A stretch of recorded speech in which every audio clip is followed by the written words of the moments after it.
안녕하세요. 반갑습니다. 개념의 여왕 오르세입니다. 자, 이런 공식적인 PPT마다 가장 앞에 나오는 오르세 소개 다음과 같고요.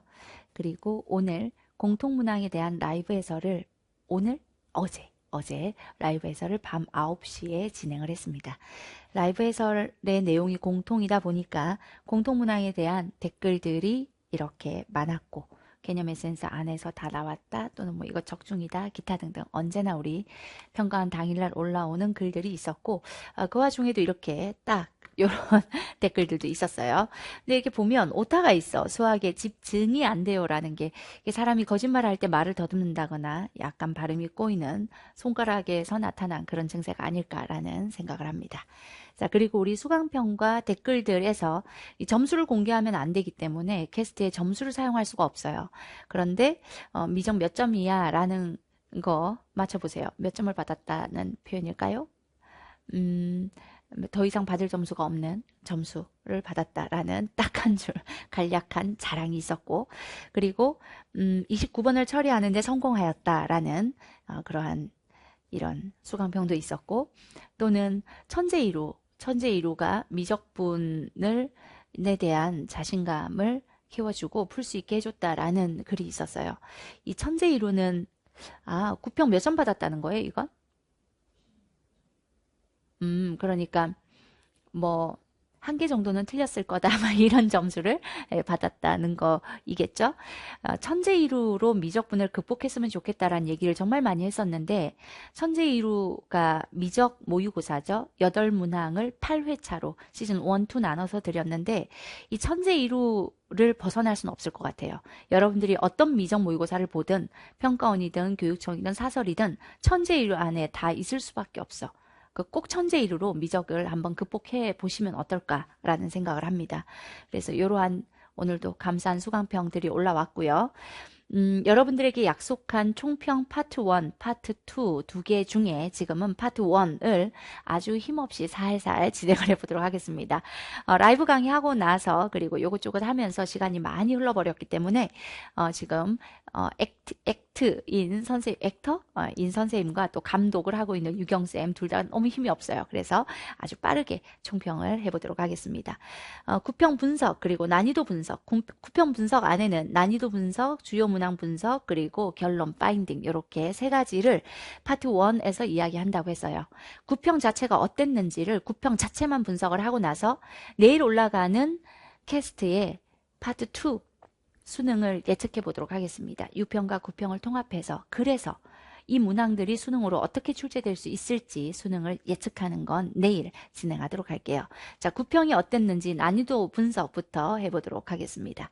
우리는 난이도 분석에 언제나 보는 그래프가 있죠. 정답률 그래프 한번 살펴보면 1번에서 30번까지 30문항에 대한 0에서 100까지의 정답률 그래프 3개가 각각 어떤 선택자들의 정답률이냐라고 한다면 가장 아래쪽에 있는 노랑 확통 선택자들의 정답률이고 그 다음 기하 선택자들 가장 위에 있는 민트색이 미적 선택자들의 정답률이에요. 대부분 비슷한 흐름을 보이고 있죠. 어떤 선택자들이든 가장 어려워한 문항들은 대부분 비슷했다라는 것. 여기까지가 22번 공통문항인데 공통문항의 특이성은 21번을 가장 어려워했다라는 거야. 어떤 선택자든 초고난도 문항으로서 가장 낮은 정답률을 보인 것이 바로 21번이었다.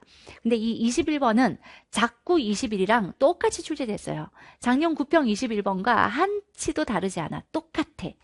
이 시작점에서 무엇을 하라는지만 잘 눈치를 채고 혹시 뭐 평균값 정리를 출제한 거 아닐까 이런 전혀 말도 안 되는 오해만 하지 않았으면 그렇다면 절대부등식이네. 그래프를 그려야겠네. 그냥 생으로 그리는 게 아니라 함수를 재조합해서 그려야겠어. 함수를 재조합하는 첫 번째 기준은 확정계수로 이루어진 함수와 미확정계수로 이루어진 함수로 나눠 그 미확정계수로 이루어진 함수를 가운데 놓으면 그것이 2ax 플러스 b라는 좌우 함수에 대해 싹 정리해서 가운데로 놓으면 공통함수가 나오게 하려고 f에 2x 넣고 2x를 나누고 f'에 1을 나누는 그런 식의 조작이 있었을 뿐이야. 그러니까 시작점에서 다른 개념을 쓰라고 하는 거 아니야 라는 오해만 하지 않았으면 그렇다면 절대부등식이고 그래프고 함수를 재조합할 거고 미확정계수만 모아봤더니 직선이 상수함수네 라고 흘러가는 문제예요. 그래서 별로 어렵지 않고 자꾸 21에 출제됐는데 문제가 썩 좋은 문제는 아니어서 기출 100선과 기출 15230 중에 높은 오답률을 보였기 때문에 기출에 넣긴 넣어야 되는데 수능에 나올 것 같은 아주 흐름이 예쁜 문항은 아니었기 때문에 자꾸 21을 선생님이 기출 15230에 넣었었어요. 그래서 기출 15230 보시면 이와 유사한 이야기를 하면서 풀어주고 있어요. 그리고 22번 같은 경우 그 다음 정답률을 기록했는데 물론 우리가 지수로그 함수를 만났을 때 지수로그 함수로 만들어지는 방정식을 풀어내는 걸 어려워하긴 해. 근데 이번에 나온 22번은 어려운 문제가 아니야. 유평 22번은 풀 수 없는 방정식을 풀업방이라고 선생님이 부르는데 그 풀업방을 해결할 수 있는 방법이 정점이야? 또는 대체 가능한 식으로 사용할 거야? 그도 아니면 자취의 방정식으로 풀 거야 라고 했을 때 이번 9평 22번은 정점을 넣어봤더니 좌우 방정식이 같은 값을 가지지 않아. 좌우식이 정점 안 통하네. 9평 22번에 주어진 A와 B는 상수지 변수가 아니야. 자취의 방정식 쓸 수가 없네. 대체 가능한 식으로 쓰는 거예요. 근데 같은 꼴이 2번 이상 반복되니까 치환해서 하는 거야. 치환만 딱 해주고 그 치환된 새로운 변수를 계산해주면 그러면 교과서에서 보던 연립방정식이 그대로 주어진 거야. 풀잇방이 주어진 거였다고. 그런데 정답률이 꽤 떨어져 있어. 이유가 뭐냐면 이건 기세에 밀린 거야. 어떤 기세에? 유평 22번이 어려웠어. 또 그런 문제가 나왔네? 마인드가 확 위축된 거죠. 기세에 밀려버리면 문제가 잘 안 풀려요. 그래서 22번의 특이성은 기세에 밀렸다. 모든 선택자들이 헉 하고 밀린 거다. 이거 어려운 거면 어떡하지? 내가 못 푸는 거면 어떡하지? 나 6평 22번이 아주 정확하게 분석이 안 돼 있는데 어쩌지? 라는 생각으로 실제로 풀 수 있는 괜찮은 문제였으나 확 기세에 밀린 거고 21번은 이런 개념 아니야 라는 오해만 하지 않았으면 내가 갖고 있는 경험으로 풀려고 고집을 피우지 않았으면 수학적 언어와의 소통을 통해서 쭉 끌려간다. 굉장히 쉬운 문제예요. 해설을 보시면 알겠지만 주요 문항에서 뒤에 분석도 해줄 거고 22문항까지 전문항 공통 해설이 올라가 있으니까 한번 보세요. 압도적으로 해설을 해놨으니까 제발 봐. 아무것도 아니야. 할 수 있어. 이번에 틀린 건 괜찮아. 수능에서 맞춰야 될 거 아니야. 제대로 분석하고 제대로 체화시켜야 다시는 안 틀릴 테니까 해설 강의 들어보시고 그리고 사실상 배울 게 있었던 건 이 15번이에요. 근데 이제 15번을 풀었을 때 케이스를 찍어 들어갔다 그러면 수능에선 찍어 들어가는 게 잘 안 먹히는 문제들이 검수가 잘 되어서 출제가 될 거기 때문에 이것도 마찬가지 가나 조건을 반영해서 우리가 그릴 수 있는 케이스 큰 카테고리가 2개가 나와. 큰 분류 2개 안에 2개의 그래프가 나와. 그래서 4개의 그래프만 관찰하면 끝나는 문제. 그래서 15번은 조금 배울 게 있는 문제다. 그래도 1522 1521, 22 중에 배울 게 있고 괜찮은 문항은 15번이었다라는 거. 21번은 사실상 끌려가면 별거 없다. 다 경험으로 뭔가 고집을 피워서 오해를 해서 못 끌려간 거다. 22번은 기세에 밀린 거야. 오케이? 자, 그리고 선택 과목이 주는 교훈이 있어요. 선택 과목은 이번에 잘 보시면 정답률 6평에서 기하 선택자들이 기하가 꿀이야 막 이랬는데 또 기하 정답률이 확 떨어졌어요. 평가원은 언제든 정답률을 조절할 수 있는 능력을 가지고 있다. 그래서 이 선택 과목 같은 경우는 누구나 겸손하게 본인이 선택한 걸 끝까지 열심히 해야 된다라는 교훈을 줘. 확통 선택자들의 정답률도 이번에는 좀 많이 떨어져 있죠. 6평 대비 떨어진 상태야. 그래서 미적이나 기하에서 특히 미적에서 확통을 선택하신 분들은 확통도 그렇게 만만치 않구나라는 걸 아마 깨닫는 시험이 아니었을까 생각을 합니다. 겸손하게 확통마저도 정확한 개념으로 막 세요. 그러면 확통은 어디서 정답률이 많이 떨어지냐면 그 다음에 정답률 워스트 5를 보시면 사실상 28번이 조금 더 까다로웠다고 할 수 있어. 근데 29, 32 정답률이 훨씬 낮아. 왜 낮지? 생각해보면 주관식이니까. 주관식은 정답률이 낮을 수밖에 없어. 확통은 케이스를 나눠야 되고 케이스가 하나라도 누락이 된다거나 또는 여사건을 뺄 때 여사건과 여사건을 뺄 때 교집합을 체크를 하지 못한다거나 막 1, 2 차이로 틀리는 경우가 있기 때문에 주관식으로 나오는 확통을 잘 방어하기 위해서는 무조건 세는 건 옳지 않다. 물론 검산할 때 세워볼 수는 있겠으나 문제가 어떤 개념을 사용하라고 하는지 베이스로 사용할 개념을 결정하고 그리고 수학적 언어와의 소통을 통해서 정확한 논리를 가지고 케이스를 나누거나 여사건을 빼거나 해야 된다. 그래서 정확도 있게 개념으로 쫙 허를 찌르듯이 들어가서 푸는 연습을 확통도 하셔야 된다라는 거. 확통이든 미적이든 기하든 본인이 선택한 과목에 대해 이게 더 쉬워, 이건 어려워, 이거 좀 반만해 라는 전략적 생각 버리시고 그냥 끝까지 최선을 다하는 것이 정답이다. 겸손하게 끝까지 내가 해야 되는 약속한 것들을 하는 것이 최선을 다하는, 아니 좋은 성적을 얻는 유일한 방법이다라는 걸 볼 수 있었던 정답률이었어요. 자, 그러면 문항 분석으로 한번 들어가 보도록 하겠습니다. 선생님이 오늘 22문항에 대해서 전문항 해설을 해놨고 하나하나 정성을 다해서 22문항 분석하는데 2시간 반 정도가 아마 찍혀 있을 거야. 2시간 반 정도 이렇게 길어? 라고 생각하면 안 돼, 절대. 이 9평의 30문항이 6평 해설도 선생님이 그렇게 열심히 해준 이유가 뭐냐면 우리가 수능까지 가는 동안 푸는 모의고사 중에 가장 적중률이 높은 모의고사야. 수능을 출제하실 분들이 출제한 거잖아. 그 집단에서 출제된 모의고사잖아요.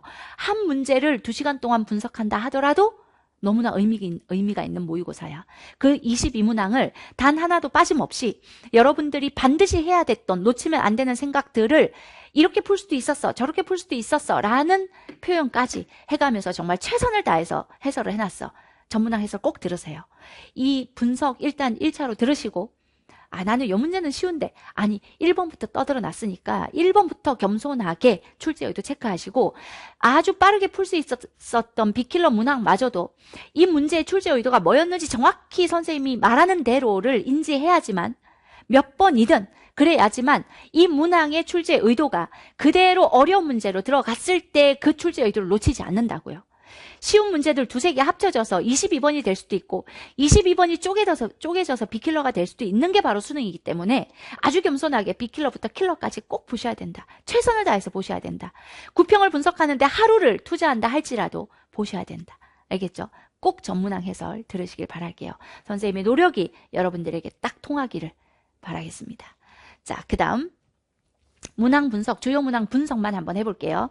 일단 12번 문항의 출제 의도는 2가지 정도. 중등기하에 있었던 이등변 삼각형이 나와 그러면 수직하면 이등분 된다라고 하는 이등변 삼각형의 성질. 그리고 그에 의해 만들어진 이등분, y값이 2배, x값이 플러스 t만큼 증가하면 y값은 미치 a일 때 a의 t제곱배가 돼 라고 하는 지수함수의 고유성. 그래서 실제 문제풀이는 이렇게 만들어진다. 이등변 삼각형 작도하고 수직 이등분선 작도해서 그래서 y값이 2배가 돼. 2배라는 게 뭔데? x가 플러스 t만큼 증가하면 y는 a의 t제곱배가 돼. a의 t제곱배가 2야 라는 걸 사용하고 그리고 넓이 공식 넓이 써주시면 그러면 a와 t 각각을 계산할 수 있다. 이등변 삼각형, 수직 이등분선, 작도, 그리고 지수함수의 고유성으로 연결되는 문제죠. 너무 귀에 딱지가 않는 문항이었잖아. 게다가 이 유사 문항이 바로 직전 스판 넘버 9의 4회의 14번에 우린 로그 함수로 2점 찍고 이등변 삼각형이야. y값이 2배야. 그냥 풀이가 똑같아요. 로그 함수를 사용했을 뿐이야. 오케이? 기억하시나요? 넘버 9 하신 분들, 우리의 적중력은 두말하면 입 아프니까 풀어보세요. 오케이. 자, 그 다음 13번 보도록 할게요. 13번 문제 되게 좋은 문제였어요. 배울 바가 있는 문제였어. 출제 의도가 뭐야? 우리가 사용한 개념은 뭐야? 라고 한다면 극한의 성질. 극한의 성질을 이용해서 나누어진 함수의 극한값 존재 유무 판별. 극한 단원의 출제 의도의 첫 번째는 극한값 존재 의무 판별이야. 극한값 존재 의무 판별을 하는데 사용하는 개념적 도구는 그 첫 번째가 극한의 성질이야. 극한의 성질은 어떻게 사용해? 라고 한다면 극한값이 존재하는 두 함수를 합차로 연결한 새로운 함수의 극한은 무조건 존재해. 무조건. 극한값이 각각 존재하는 두 함수를 곱한 새로운 함수의 극한값은 무조건 존재해.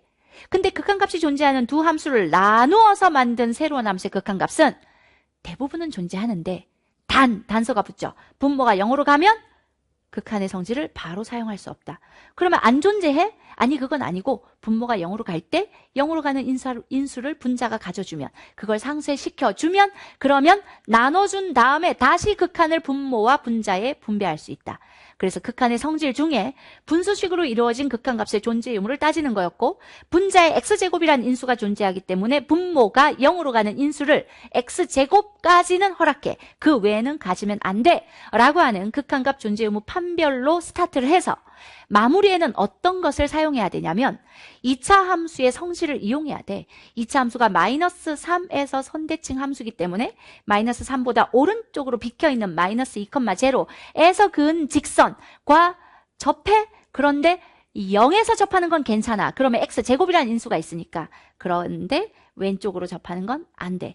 그리고 안 만나야 돼. 라고 해서 곡선 밖의 한 점에서 그은 접선의 접점과 접선의 기울기를 찾는 공식, 그 개념을 사용하시면 t가 0이라는 걸 알게 되면서 그때의 기울기는 6이야. 그래서 k가 6인 건 포함해. 라고 해서 이거는 판별식 D를 사용해서 판별식 D를 사용하면 k의 범위만 나오기 때문에 하고 x가 0일 때 k가 6이야 라는 걸 놓쳐버린 사람은 오답 7을 선택했겠죠. 그런데 정답은 8이란 말이지. 8이 나오는 끝에 헷갈리지 않고 정확하게 누락 없이 K값을 하나 더 추가해서 6이어도 돼 라는 걸 체크하려면 그래프를 그려주고, 아니 굳이 그 많은 함수 중에 2차 함수를 줬잖아. 2차 함수는 선대칭 함수고 마이너스 3에서의 대칭성을 가지고 있는 선대칭 함수라 마이너스 2에서 근접선의 오른쪽 접점의 x좌표가 0이라는 걸 곡선 밖의 한 점에서 근접선이라는 개념을 사용하면 바로 보여. 이 문제는 어떤 문제랑 너무 유사하냐면 우리 개념 에센스의 수투 4단원 파이널 1번 문제랑 되게 유사해. 여기에도 마찬가지 결정된 2차 함수가 나오고 2차 함수와 선대칭 함수인 꺾여진 V 함수가 나온다고요. 꺾은 함수. 근데 그 둘의 대칭성이 다름으로써 이 문제도 그래프를 그리지 않고 판단하면 마지막에 잘못 체크할 수 있는 포인트를 품고 있어. 그래서 이 문제를 풀면서 마무리에 반드시 접선으로 풀어라. 그래프를 그려서 눈으로 보고 풀어라. 그래야지만 출제 의도에 합당한, 그러니까 앞에서 2차 함수를 주잖아. 선대칭 선이 있는 2차 함수를 줘. 밑밥을 뿌리지. 그럼 마지막에 반드시 걷어들이게 돼 있어. 그때 그래프를 보지 않고 그냥 판별식 D로만 푼 사람들은 하고 착각을 할 수 있는 포인트를 여기서도 줬어. 최대 기울기를 찾아내는 여기서도 줬고, 그리고 앞에 있는 문제에서도 마지막에 K값 하나를 빼먹을 수 있는 포인트가 들어있는 거죠. 그래서 투스텝의 출제 의도가 곡선 밖의 한 점에서 그은 접선을 관찰하고 그 접선을 관찰하는 개념을 사용하면 접점이 0이라는 걸 알 수밖에 없거든요. 그래서 이 문제는 판별식 D만으로 풀었다 그러면 출제 의도에서 살짝 어긋났을 수 있다라는 생각을 해주는 게 좋겠다. 그래서 수능은 그걸 조금 더 보정해서 조금 더 세게 그래프를 그리지 않고 대칭성을 보지 않으면 훨씬 더 실수할 확률이 높은 지문을 출제할 수 있다. 우리가 스페셜 에디션에서 보여주도록 할게요. 자, 15번 문제. 14번은 뺐어요. 이거 너무 쉽게 나왔잖아. 그죠? 그래서 14번은 진짜 무서워하지만 않았으면 거의 뭐 1분 컷으로 풀렸을 거야. 그래서 통과. 자, 15번 문제 한번 볼게요. 15번은 수투를 출제했다라고 봐도 될 정도로 수투의 미분에서 적분까지가 다 나왔어요. 중요한 모든 게 다 나왔어. 자, 이 문제 한번 살펴볼게요. 출제 포인트는 일단 gx 함수를 보고 뭘 해야 된다? 미적분의 기본 정리를 이용해야 된다. g빵은 빵이다라는 초기값과 미분하시오라고 해서 g'이 절대값 fx 빼기 절대값 x다라는 걸 알아봐야 되고, 가하 조건에서 우리는 3차 함수와 직선의 관계성을 봐야 돼. 근데 선생님이 항상 이 얘기하죠. 곡선과 직선의 관계, 사회적 관계가 아니야. 얘들이 어떻게 만나느냐의 관계라 그랬어요. 자, 3차 함수는 흐르는 함수이기 때문에 직선과 뚫는 점이 3개이거나 접하고 뚫거나 또는 한 점에서만 뚫거나 서로 다른 3점에서 만나거나 접하고 만나는 서로 다른 2점 또는 만나기만 하는 한 점에서만 만나는 서로 다른 한 점, 그러니까 한 점에서만 만나거나 그런 3차 함수와 직선의 관계를 생각해서 분석을 하면, 그러면 방정식 g'x는 0이라고 했지만 서로 다른 실근의 개수가 4개라고 하니까 g'x가 0이 되는 절대값 fx와 여기 절대값 x가 같아지는, 그런데 나는 3차와 1차의 관계를 보는 게 편하겠어. 물론 이 문제를 푸는 또 다른 방법이 하나가 더 있어. 분석 강의에서 설명해 줄 거야. 3차를 꺾어버리면 짝수차처럼 움직여. 짝수차와 꺾인 역시 1차가 꺾여서 짝수차. 이 둘은 짝수계의 점에서 뚫어야 돼 라는 관점을 가지고 있어. 이게 선생님이 짝수차 함수는 상수함수와 짝수계에서 지나가야 돼. 홀수차 함수는 상수함수와 홀수계에서 지나가야 돼 라는 게 그대로 적용돼 있어. 자, 그런데 이게 실전에서 여러분들이 봤을 때에는 fx와 y는 x 또는 fx와 y는 마이너스 x와의 관계성을 보는 게 더 쉬웠을 것 같아서 해설은 그렇게 해놨지만 분석 강의에선 두 가지 방법으로 보여줄게요. 근데 일단 우리가 해설해 놓은 관점으로 보자면 fx와 y는 x, fx와 y는 마이너스 x에서 나오는 최대 점의 수가 3개이면 교집합이 딱 0,0밖에 없기 때문에 5개가 나와야 되는데 4개라고 하니까 하나의 직선과는 3점에서 만나고 하나의 직선과는 2점에서 만난다. 2점에서 만난다는 건 접하고 만난다는 뜻이야 라고 하는 함수, 3차 함수와 직선의 관계성에서 접하고 만난다만큼 중요한 게 어딨어. 그래서 하나의 직선과 3점에서 만나면 나머지 하나의 직선과는 접하고 만나 라고 해서 y는 x와 3점에서 만나고 y는 마이너스 x와 접하고 만나는 케이스 첫 번째, y는 마이너스 x와 서로 다른 3점에서 만나고 y는 x와 접하고 만나는 두 번째 케이스. 그렇게 카테고리를 딱 2개로 나눠. 그리고 그 첫 번째 카테고리와 두 번째 카테고리에서 나머지 하나의 직선과 접하고 만난다 라는 생각을 가지고 작도를 해주는데 거기서 나 조건까지 반영을 해주면 2와 6에선 뚫어야 돼. 반전해야 돼. 그런데 그 2와 6에서 뚫리는 그 뚫는 지점을 어느 쪽이 가질 거냐에 따라서 다시 한번 케이스가 나눠지면 그러면 토탈 케이스가 4개가 돼요. 큰 카테고리가 둘, 누구와 서로 다른 3점, 누구와 접하고 만날 거냐, 누구와 서로 다른 3점, 누구와 접하고 만날 거냐를 기준으로 y는 x와 서로 다른 셋, y는 마이너스 x와 서로 다른 셋, 이렇게 두 카테고리 안에 거기서 다시 한번 2와 6에서 뚫어야 되는데 서로 다른 3점에서 만나는 y는 x와 2와 6에서 뚫린다. 또는 6 하나는 y는 x에서 뚫고 2 하나를 y는 마이너스 x에서 뚫겠다. 왜냐하면 나머지 하나의 y는 마이너스 x는 접하고 만나야 되니까 뚫을 수 있는 게 하나밖에 없거든. 이 6을 둘 다 접하고 만나는 함수에 줄 수가 없어. 그래서 케이스를 나눠보면 그 안에서 딱 2케이스. 그리고 2번 카테고리에서 2케이스. 근데 나머지 한 케이스들은 이렇게 상관이 없다? 이게 의미가 없다라는 걸 보면 그 나머지 한 케이스들을 안 따질 수도 있겠지만 다 따져보자면 토탈 4케이스. 가를 만족시키는 두 카테고리. 나를 만족시키는 그 안에서의 둘 해서 토탈 4개의 케이스를 관찰하면 된다. 요거를 전문항 해설로 잘 해놨으니까 꼭 확인하세요. 그리고 분석 강의에서 꺾어놓은 짝수차스러운 두 함수는 짝수계의 뚫는 점을 가져야 돼. 요거 설명할 테니까 기다리시고. 알겠죠? 오케이. 그리고 나서 마지막에는 3차 함수의 비율 관계로 끝나요.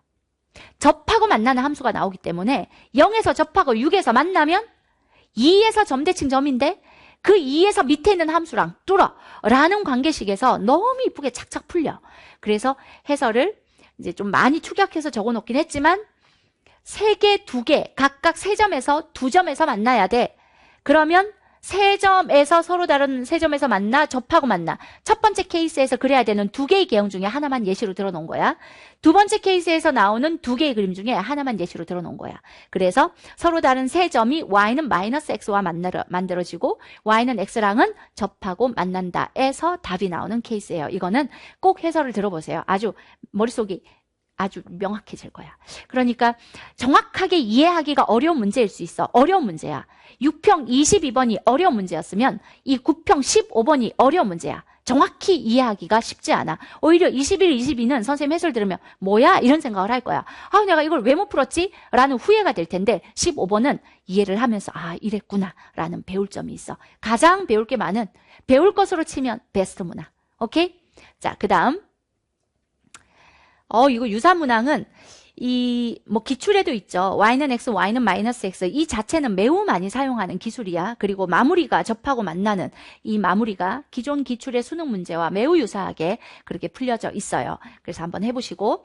그리고, 그런 관점에서 우리도 이 절대값 함수와 미분 가능성을 따지면서 그 사이를 f가 어떻게 지나가야 되는지를 이용하고 마무리에 또 접하고 만나는 관계성이 이루어져야 된다라는 것까지 이용하는 유사 문항이 워낙에 많죠. 이런 문제들은. 이제 절대값을 워낙 여러분들이 싫어하니까 우리는 기출에 절대값을 막 붙여서 이렇게 유사 문항을 만들어서 울트라 캡션 그랜드 파이널에 넣어놨던 문제예요.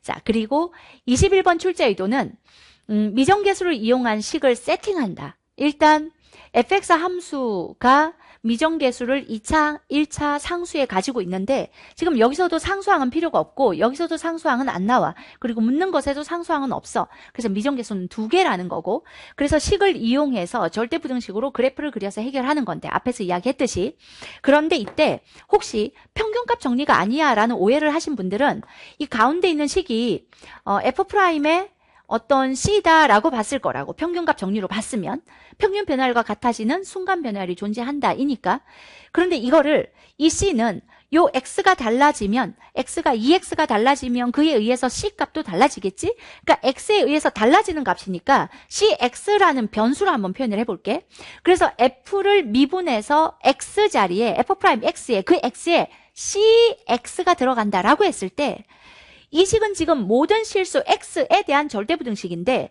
즉 좌변, 우변에 있는 x들과 같은 x로 이루어진 세 개의 식 속에 들어있는 x는 주르륵 같은 값들이어야 된단 말이지 저 변수 x의 값들이 그런데 내가 이 사이에 있는 함수를 f'cx로 바꿔버리면 그러면 도함수의 정의역에 c를 집어넣은 식인데 이 cx라고 하는 x에 의해서 변하는 변수는 맞지만 요 x랑은 다른 변수가 돼버린 거지. 그러니까 이 평균값 정리를 사용해야 되는 거 아니야 라고 착각을 하신 분들은 좌우에 상수값이 있으면 사용할 수도 있어. 상수가 있으면. 근데 좌우에 같은 x라는 변수가 들어있잖아. 근데 절대부등식을 만족시켜야 되는데 같은 x에 대해서 언제나 세 개가 주르륵 커가야 돼 라는 절대부등식에서 가운데 있는 함수의 변수를 바꿔버리면 이건 변수 자체가 달라져 버린 거지. 좌우가 저렇게 식일 때는 평균값 정리를 사용할 수가 없는 거야. 그렇다면 지금 이 문제에서 할 수 있는 게 뭐야 라고 한다면 fx를 잡고 들어가는 거죠. fx를 x세제곱, ax제곱, bxc라고 잡고 들어가고 c는 어차피 필요가 없을 거고 식을 표현했을 때 왼쪽 부등식, 오른쪽 부등식 무조건 만족이 돼야 되는 절대부등식이야. 그러면 절대부등식은 뭐로 해결한다? 그래프로 해결한다. 근데 그래프를 그냥 그려? 아니, 함수를 재조합해서 그려. 함수를 재조합해보면 가운데 어떤 함수가 생기냐면 가운데에 ax 플러스 b? 요렇게 식을 만들어서 가운데 함수를 재조합하면 요러한 4차 함수와 2차 함수 확정 계수만으로 이루어진 그 사이에 2ax 플러스 b라는 함수가 만들어져. 2ax 플러스 b라고 하는 미확정 계수로 이루어진 함수를 가운데로 모으게끔 하기 위해서 f의 2x 그리고 2x 나누기 또는 f'의 나누기 이런 것들이 들어가 있다는 거죠. 그래서 미확정 계수로 이루어진 함수들을 싹 가운데 모아보면 좌우가 2차와 4차가 되는데 그 4차 함수와 2차 함수 사이에 딱 상수 함수가 들어가게끔 이렇게 만들어져 있다는 거야. 그러니까 문제가 본인들이 만든 이 출제자가 의도하는 대로 전략이 딱 짜여져 있는 문제이기 때문에 이거 어떻게 하는지 모르겠어? 근데 분명 절대부등식이긴 해? 그럼 절대부등식은 뭐 하라고 나왔어? 정말 한두 번 얘기한 게 아니잖아. 그래프 그려야겠어? 그럼 그냥 그릴 거야? 함수의 재조합. 그럼 미확정 계수로 이루어진 함수를 모아봐. 이 계속 끌려가야 되는 거야. 그러니까 내가 어떻게 풀어야 되겠어라고 스스로 출제 의도를 만들어내면 안 되는 거지. 어떻게 해야 될지 모르겠어 그러면 갖고 있는 개념과 문제가 말하는 조건 딱 2개를 조합해서 풀어야 돼. 근데 지금 이 풀이를 보시면 절대부등식, 그래프, 함수의 재조합, 끝. 이거잖아요. 그러니까 아는 개념으로 푸는 거다. 그 순간 내가 모르는 뭔가가 있으면 어떡하지? 이 문제에서 말하고 있지 않은 말들을 스스로 상상해서 출제 의도를 막 발상하면 안 된다는 거야. 출제 의도는 발상하는 게 아니야. 문제가 준 대로 읽고 끌려가야 되는 거야. 알겠죠? 오케이. 자, 21번 문항이 작구 21이랑 완전히 똑같았고 그래서 이게 기출 15230 안에 들어있어요. 작구 21번 문제가 완전 식도 똑같아요. 근데 이제 이 문제가 수능에 나올 만큼 아주 예쁜 문제가 아니라고 판단을 했기 때문에 기출 15230에 넣었어요. 딱 라인이 수능에 나올 것 같고 적당한 난이도고 난이도가 어려운 것도 들어있긴 하지만 기출 100선에 이 문제를 넣을까 말까 고민을 한 수십 번 하다가 얘는 기출 15230에서 오답률이 높았기 때문에 정답률이 워낙 낮았으니까 하긴 해봐야겠고 여러분들이 먼저 보는 기출이 기출 100선일 거기 때문에 기출 15230에 넣은 문제였어요. 그래서 기출 15230은 이런 약간 특이성이 있었던 문항 기출들도 들어가 있다라는 거. 그 다음 22번은 아까 앞에서 이야기했듯이 기세에 밀린 거야. 이건 정말 지수로가 함수의 관계성 이용하고 기울기가 마이너스 1은 직선이 가지고 있는 성질. 기울기가 마이너스 1인 직선 위의 점들의 집합의 성질은 뭐냐면 XY 좌표의 합이 일정하다는 거지. 그러니까 XY 좌표를 더하면 Y절편이 나오는 거야. Y절편은 X좌표가 0이니까 Y절편 자체가 나온다는 거지. 그걸 이용해서 식을 예쁘게 만들어내시고 그 다음은 다항 방정식과 로그 방정식이 섞여 있는 것 같지만 사실은 같은 꼴이 2번 이상 반복돼? 그럼 치환하시오. 늘 하던 대로 하면 돼요. 그냥 하던 대로 해야지. 그것만 지켜주면 돼.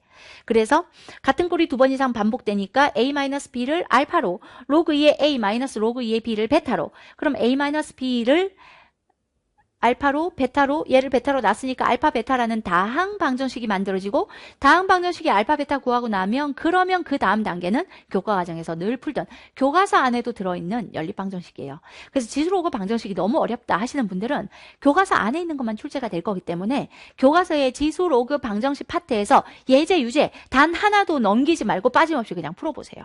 그러면 돼. 오케이. 이건 교과서에 있는 방정식이란 말이지. 그리고 마무리는 점들 예쁘게 찾아가지고 넓이 구하면 된다. 요것도 선생님 해설 강의를 들으면 아 이렇게 아름답게 풀리는 문제구나 라는 생각을 할 수 있을 거예요. 요건 우리가 PDF로 드린 천우신조 4회 안에도 들어있는 22번이죠. 네, 오케이. 자 그러면 이제 확통 28번. 이거 확통 28번은 그 전날 캐스트로 올려준 여사건 뺄 때 여사건이 덧셈 정리로 만들어지면 여사건 뺄 때 주의해야 돼. 두 사건에 교집합이 있는지 없는지 확인해야 돼. 교집합 빼고 또 빼면 다시 더해줘야 돼. 라고 했던 그 논리가 이 안에 그대로 들어가 있지요. 네. 그리고 네. 뭐라고? 네. 그래서 구평학통 해설, 기본 해설 들어가 있고, 네. 그리고 울트라 캡션 그랜드 파이널 해설하고 급히 어디에다가 캐스트에 공개를 했던 그 강의 속에 우리 문제가 훨씬 어려웠긴 했지만 그 논리를 이해시켰죠. 이 문제 못 풀겠으면 듣기라도 해라 라고 하고 전날 올려준 캐스트에 들어있던 28번과 유사한 논리였습니다. 그리고 29번 이항분포 관련 문제죠. 이항분포가 나오면 그냥 통계를 무턱대고 어려워하는 건데 사실 이 문제는 풀만했어요. 이항분포에서 누구를 변수로 해야 하는지 발생 횟수가 변수야. 그런데 문제에서 적어준 변수와 내가 가지고 있는 발생 횟수라는 변수를 잘 연결하는 것 그게 포인트 할 만합니다. 사실상 전혀 어렵지 않은 문제다.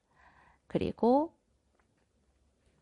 네 유사문항들 이것도 요 파일 작업한 그 어떤 그 유경쌤의 사심이 들어간 거 아닌가. 본인이 올렸던 콕을 이렇게 다 올려졌네. 네, 굿딱 10콕에 이 콕을 잘 읽었으면 풀 수 있었던 문제야. 이항분포에서 시작해서 정규분포로 근사시키는 문제야 라는 본인의 콕을 올려줬네요. 잘하셨습니다.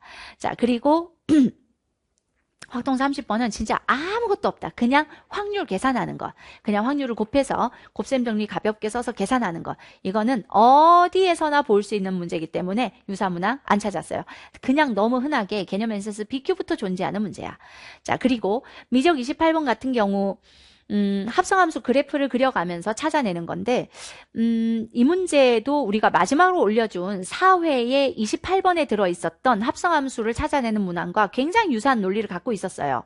지금 합성된 최종적인 함수가 미분 가능한 3차 함수고 속함수로 들어간 함수도 미분 가능하고 겉함수가 x-탄젠트 x라고 결정이 돼 있으니까 x-탄젠트 x에 어떤 속함수가 들어가야 3차 함수가 나올 거냐 이거 천재이루에 완전 똑같은 문제 있어요. 그럼 천재이루에도 들어있고 가장 최근에 보자면 이렇게 풀면 되는 쉽습니다. 최근에 올려드린 뭐에서 4회로 올려드린 PDF에 천우신조의 28번 문항의 합성함수 그래프 겉함수가 보이죠. 이 마이너스 2 코사인 파이 x라는 겉함수에 미분 가능한 fx가 합성되어서 나온 gx를 보는 문제예요. 적분까지 포함시켜서 이게 좀 더 어려웠겠지만 28번 천재이루에 합성함수 다양한 게 다 들어있고 그 안에 28번과 거의 똑같은 문제가 들어있었다. 한번 보시면 천재이루를 통해서 미적분이 확 극복이 될 거예요. 그러니까 개념 할 만큼 했는데 너무 어렵다. 이게 실전적으로 확 꽂히게 이해가 안 된다 하시는 분들 천재일루로 가시면 돼. 그래서 요건 28번 유사하다라는 거. 합성함수 그래프 요즘 저렇게 약간 미확정 그래프 속함수 숨겨놓고 또는 겉함수 숨겨놓고 요런 거 많이 나오죠. 30번 문항은 부분적분법이에요. 이 적분법 강의를 하면서 선생님이 최근에 울캡숑에서도 그렇고 넘버 9에서도 그렇고 치환적분 아니면 부분적분이야. 둘 중 하나 쓰면 돼. 근데 이 문제가 이제 전체적으로 구평 문항들이 선생님 늘 얘기하지만 수능하고 결이 좀 달라. 그게 팩트야. 결이 좀 달라. 아, 이렇게까지 벌려놓는다고? 정처 없이 이거 시키고 저거 시키고 이거 시키고 물론 평가원스럽긴 해. 그런데 6평과 수능에서 허를 찌르고 딱 들어가는 그런 문항과는 결이 조금 달라. 느낌이 조금 달라. 그러니까 정확히 얘기하면 6평과 수능에 비해서 포스가 좀 약한 문제들이 들어있어. 난이도랑 상관없이. 그러니까 이런 문제도 약간 그런 느낌이에요. 그러니까 뭐뭐 1대라고 주어진 초기값을 이용해서 이 식을 적분하겠다라는 관점으로 봤을 때 이 식을 적분하는 과정 속의 초기값들을 이용하기 위해 다시 한번 적분을 해야 되는, 그렇다면 거꾸로 초기값으로 주어진 것들을 먼저 건드렸을 때 내가 원하는 값이 그 안에 흘러 들어간다거나 이 문제의 흐름이 문제의 결이 6평 수능과는 조금 다르다. 물론 하나하나 사용한 개념, 수학적 언어의 소통 이러한 것들은 평가원이 지키는 그 철칙 그대로 우리가 갖고 있는 개념으로 내가 시키는 대로 풀어 라는 건 맞지만 포스로 봤을 때 약간 이게 약간 조금 딸리는 그런 문항들이 현실적으로 들어있지 않았나라는 생각을 합니다. 그래서 거의 6평과 유사한 문항 배치, 6평과 유사한 주제들로 이루어진 그런 문제였는데 뭐 치환적분이든 부분적분이든 적분법 문제 나오면 신나게 풀어야지. 둘 중 하나 쓰면 무조건 나오니까 풀리니까. 그래서 이 문제도 선생님이 지금 총평 찍고 이제 그 다음에 선택 과목 해설하면 한번 전문항 해설로 해드릴 테니까 열심히 재미있게 보도록 하세요. 다 쉽다. 할만하다. 충분히 여러분들이 갖고 있는 개념과 수학적 언어의 소통으로 풀 수 있는 문제들이다. 밀리지 않으면 된다. 겁먹지 않으면 된다. 이상한 상상, 이상한 경험, 이상한 기술 쓰려고 하다가 넘어질 수 있다. 그런 것만 하지 않으면 된다. 약속한 대로 푸시면 된다. 라는 거. 이렇게 생각보다 괜찮은 문제예요. 풀리는 문제야. 요런 우리는 부분적분, 치환적분 문제 무진장 만들어서 여러분들께 연습을 시켰으니까 유사문항은 당연히 여기저기 있을 수밖에 없다. 자, 파인딩 아주 심플하게 한번 파인딩 해볼게요. 6평에서의 파인딩과 유사하게 오늘은 정말 난이도 분석, 문항 분석, 왜 틀렸는지에 대한 생각들을 하는 팩트를 진단하는 날이기 때문에 이 파인딩이 매우 심플하고 그리고 내일 올라오는 총평에서 그래서 수능은 어떻게 나올 건데 라는 걸 한번 분석해 보도록 하겠습니다. 자, 일단은 난이도는 지난 6평과 비슷하다. 개인차가 있을 수 있는데 지난 6평보다 조금 쉽다라는 느낌이 있을 수도 있고 조금 어렵다라는 느낌이 있을 수도 있는데 대체적으로는 한 1, 2점 정도 컷이 올라가는 조금 쉽다가 아닐까라는 생각을 해요. 근데 문항 하나하나로 봤을 때 그 결이 6평과 수능과 좀 다르기 때문에 요 낯선 느낌을 받았던 분들은 좀 더 어려웠을 수 있고 또는 많은 문제 푸는 연습을 해서 문제풀이에 조금 능수능란한 분들에게는 할만했다라는 문항이었을 수 있다. 그래서 결이 좀 다른 문제들이었다. 난이도는 비슷했을지언정 결이 좀 다르다라는 생각. 작년 9평 해설할 때도 선생님이 똑같은 얘기를 했고요. 수능은 9평과 완전히 다른 결로 출제가 됐어. 6평과는 유사한 결이었고 주제는 유사해. 소재는 유사해. 개념은 유사해. 접근법은 유사해. 근데 이 문제를 이 결이라고 하는 건 풀어나가는 흐름이잖아요. 그 흐름이 조금 다르다라는 게 팩트다. 그리고 6평에서 선생님이 이런 진단 키트 역할을 했다. 너 진짜 제대로 알고 있어? 여기서 쉬운 문제였지만 이거 틀려? 그러면 너 똑바로 다시 공부해야 돼. 쉬운 문제였지만 요렇게 풀었어? 그러면 다시 공부해야 돼. 이거 틀리면 너 이거 모른다는 거야. 이 진단 키트와 같은 역할을 했다라고 한다면 진단 키트의 역할을 과연 제대로 한 건가라는 의문이 조금 있는 그런 문항들이 배치가 되었다. 사실은 개념이 잘 되어 있고 수학적 언어가의 소통이 능수능란했음에도 불구하고 문제가 준 그 숫자의 특이성, 식의 특이성, 그건 반드시 뭔가 마지막에 답이 나오는 대로 연결이 돼야 되는데 막상 연결이 안 됐다거나 이런 조금은 오해를 할 만한 표현들이 주어진, 그래서 진단 키트로서의 역할이 과연 정확했을까라는 선생님도 의문 늘 가지게 하는 그런 문항들이었어요.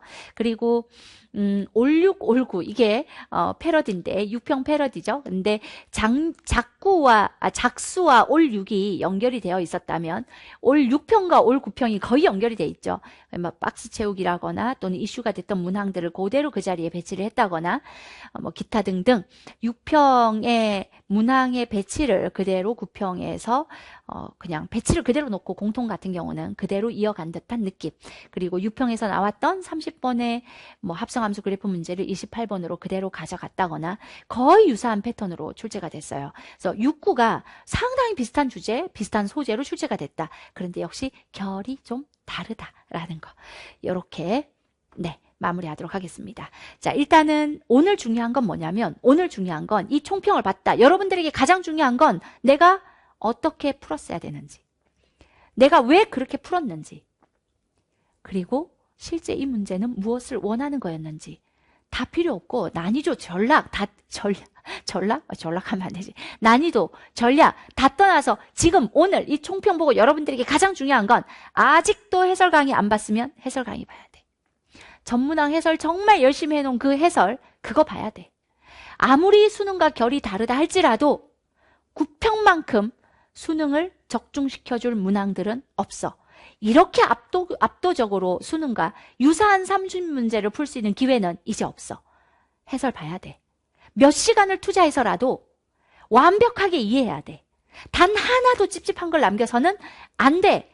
그게 지금 우리가 해야 되는 거야. 그리고 해설 강의 끝에, 해설 강의 다 하고 나서 마지막에 라이브 강의를 하면서 선생님이 했던 이야기가 있어요. 이번에 우리가 적중시킨 문항들이 꽤 많은데 무엇보다도 우리의 적중의 베스트 1번은 필적 확인란이었어. 우리의 뭐라고 적혀 있었죠? 유경쌤?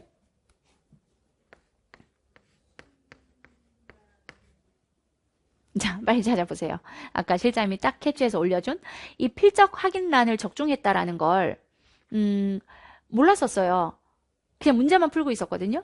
근데 여러분들이 댓글에 필적 확인란을 보면서 하다 이것까지 연계? 이것까지 적중? 하면서 좀 불안한 마음이 조금 재미있고 편안해지면서 시험을 시작했다라는 댓글이 있었어요. 그래서 봤어. 필적 확인란을 실장님이 캡처해서 올려주셨거든요. 근데 거기에 뭐라고 돼 있었냐면 빨리 줘. 순간 뭐라고요? 볼게요. 이 필적 확인란을 보고 해설 끝에도 여러분들께 했던 얘기가 있는데 꼭 해주고 싶었던 네.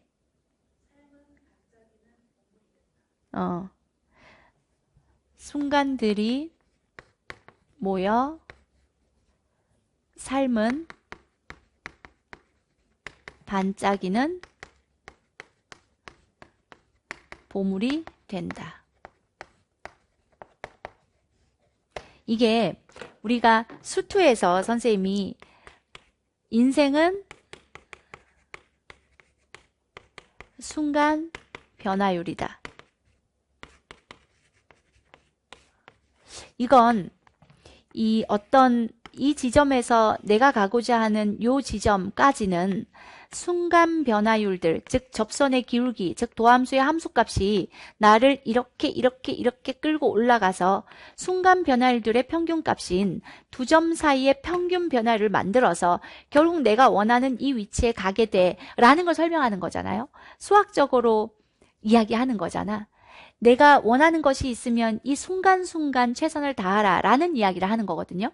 근데 이건 정말 내가 원하는 그 어떤 순간에 어떤 성과를 위해서는 걱정할 필요가 없어. 이 순간순간 내가 순간 변화율을 그 평균 변화율을 만들 수 있는 순간 변화율로 만들어주면 돼 라고 수학을 공부한 사람들은 이렇게 이게 진리니까 순간 변화율을 벗어나는 평균 변화율은 있을 수가 없으니까 그래서 순간 변화율로 평균 변화율을 만들어서 전체에 대한 변화값 그게 평균 변화율에 의해 만들어지는 거니까 순간 변화율로 평균 변화율을 바꿔놓는 거야.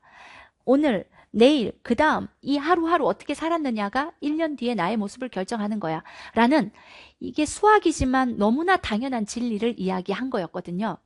근데 이것과 매우 유사한 순간들이 모여 삶은 반짝이는 보물이 된다 라는 이 글이 적혀 있어서, 여러분들이 봤을 때에도 우리가 늘 하던 순간, 오늘 하루 여기에 최선을 다하는 것이 1년 뒤, 10년 뒤 원하는 내 모습을 만드는 유일한, 가장 확실한 방법이다 라고 이야기를 한 걸 떠올리지 않았을까라는 생각을 했어요.